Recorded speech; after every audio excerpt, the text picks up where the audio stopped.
Using historical silhouettes in fashion. Many people have a desire to dress as their favorite story character. Long ago, the people at Disney forbade this, for they didn't want customers mistaken as staff. People going to the parks could dress in similar fashions, but only in color.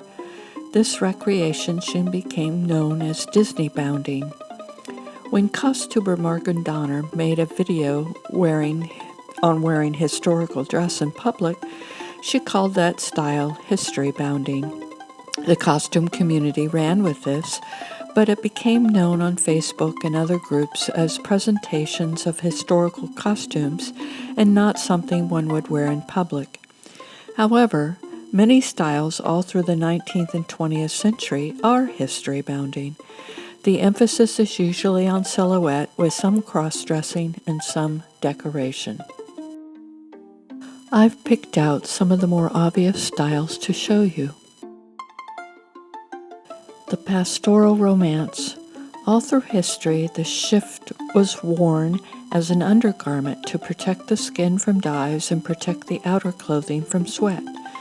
During the 18th century in the West Indies, the slave community and the Creoles dressed down almost to the shift alone. This style traveled to France, where it was picked up as a summer costume among the rich, called a chemise à la reine after Marie Antoinette, who wore it on her estate. After the fall of the French nobility, the new order turned to classical Greece for inspiration, and the chemise dress became a popular high-waisted dress in layers of light muslin. This muslin dress was a common costume for babies and children during the Victorian age and became popular again in the Edwardian age as a tea dress for summer wear. It was worn by some like Mary Pickford to indicate youth, innocence, and the freedom of summer picnic. The 1970s were another romantic time during a war where the dress was picked up as a romantic past dress popular among girls wanting to feel more feminine. Popularized by Gunny Sacks and Laura Ashley, the style became iconic among young women for summer activities. At the turn of the century, the style had a resurgence in the Mori girl fashions of the Tokyo streetwear.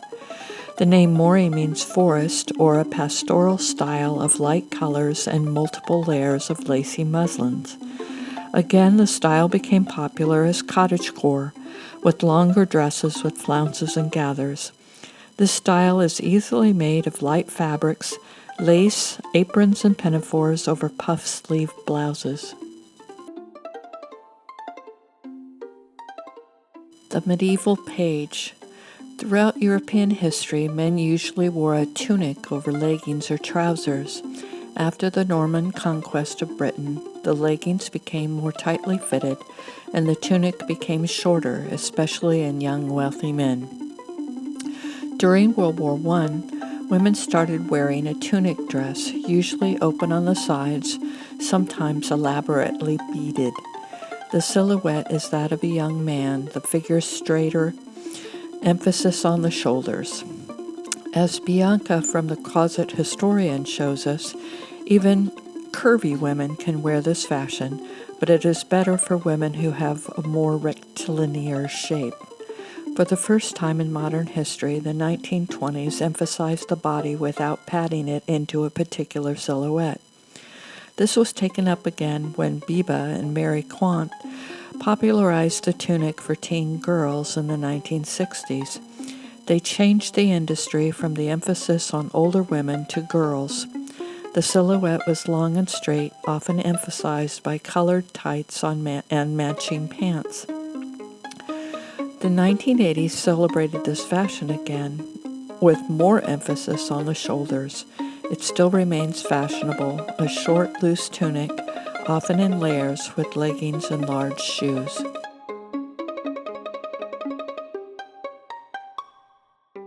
The hourglass. After the Middle Ages, rich women began to turn to boning and rigid petticoats to create shapes for the body. The popular silhouette elongated the waist and padded out the hips, usually forcing the chest upward and out, both for support and display. The era that stands out foremost is the mid-Victorian, when the heavily padded petticoats of the 1940s were replaced by the crinoline, a cage petticoat that was much lighter.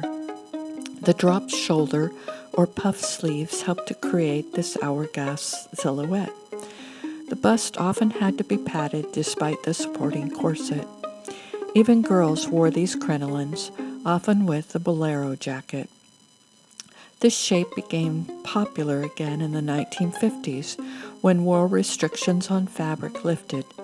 The petticoats were starched or boned, and the boned corset was replaced by various rubber undergarments, again with a padded bust. The dropped shoulders and short jacket again became the height of fashion. This fashion remains very popular with women who have this figure. It is also popular with the plus-size women who have soft waists that can corset down.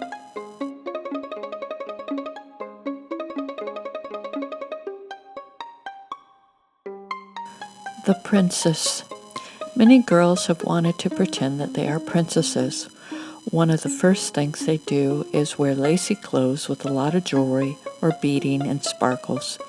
Popular fabrics are taffeta, tulle, and anything that will create a puffy or flowy form. These cupcake dresses harken back to the 1700s before the Napoleonic era. Many eras after that had their ruffles, flounces, bows, and bangles, and even poor women decorated themselves for dances and weddings. This style became popular among Japanese street fashion and was named Lolita. It also became fashionable among Westerners who liked the poofy styles of the silky dresses.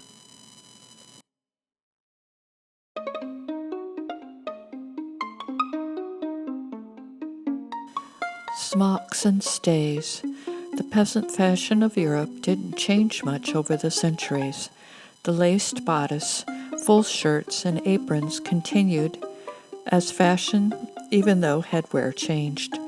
This fashion remains popular for those attending Ren fairs or among serious reenactors like Ellen Abrahamson and Daisy Victoria. It found its way into the art communities of the late Victorian age, but also became the backbone of most national dress, from the Norwegian bunad to the Russian sarafan. Smocks and blouses were elaborately embroidered or pleated, and stays or vests became heirlooms.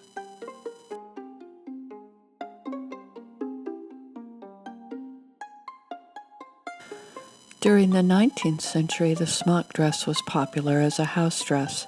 This style, which has no boning or waist, was also adopted in the reform dress circles around people involved in the art movement. It continued to be popular as a house dress in the 20th century and found a public home among the teen fashions of the 1960s. The popularity continued in the Bohemian movement and is very popular today as an oversized dress without a waist. The stays remained in fashion as a dirndl dress or a folk dress, resurging in the 1960s and again with cottagecore and as a pinafore dress even today.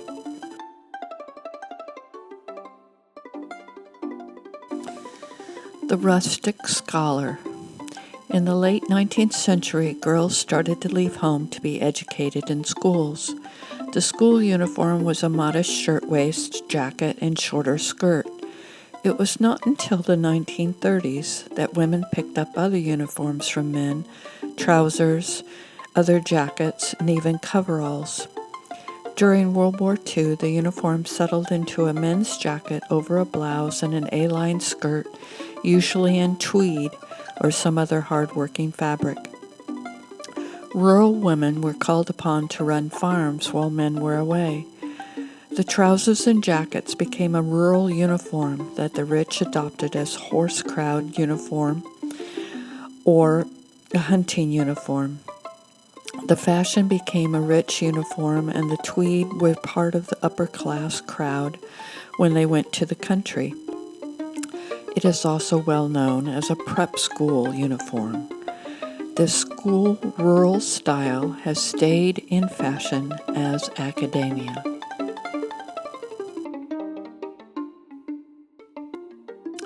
History styling in ordinary life. Today, all these styles can help define your own personal style. Some people choose to do history bounding as a normal dress.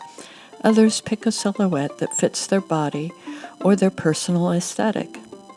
Whatever you choose, make it yours. I've included some examples of my own aesthetic.